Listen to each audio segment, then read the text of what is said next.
প্রায় আজকের সকল উপস্থিতি এবং হবিগঞ্জ জেলা কমিটির সকল সদস্যবৃন্দ নেতৃবৃন্দকে আন্তরিক অভিনন্দন এবং শুভেচ্ছা জানাচ্ছি। সম্মানিত সুধীবৃন্দ, স্বপ্নের ছায়া সামাজিক সংগঠন এটি হলো আমাদের একটি পরিবার। আমরা বিভিন্ন শ্রেণী পেশার লোকজন আজকে 41 সদস্য কমিটি এখানে করেছি। আমরা 41টি পরিবার এখানে একত্রিত হয়েছি। আমরা 41টি পরিবার একসাথে চলাফেরা করলে আমরা অনেক শক্তিশালী হয়ে যাই।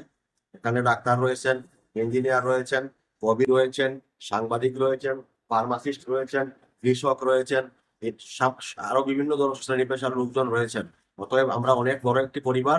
আমরা ধীরে ধীরে আমাদের কর্মযোগ্য কার্য সম্পাদন করে আমরা সামনের দিকে আপনাদেরকে নিয়ে এগিয়ে যেতে চাই।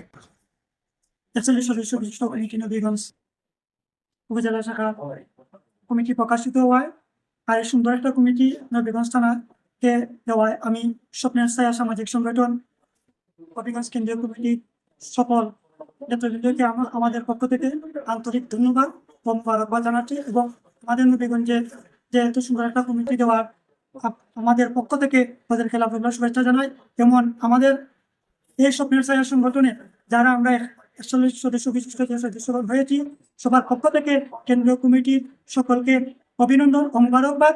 আর আমরা যাতে যে কমিটিতে আমরা স্বপ্নের ছায়া যে কমিটি করেছি নবীগঞ্জ উপজেলা শাখাতে আমরা সবাই যাতে মিলেমিশে মানুষের কল্যাণে এবং জনগণের কল্যাণে আমরা কাজ করি, যাবতীয় যত সুস্থ সংগঠন এবং সুস্থভাবে সমাজ পরিচালনা করা যায় সেই আশা এবং প্রত্যাশা রেখে আমি আজকে এই স্বপ্নের ছায়া সংগঠনের সবাইকে আমার অন্তরস্থল থেকে অভিনন্দন এবং মুবারক জানিয়ে আমার বক্তব্য শেষ করছি। আসসালামু আলাইকুম। আদাব।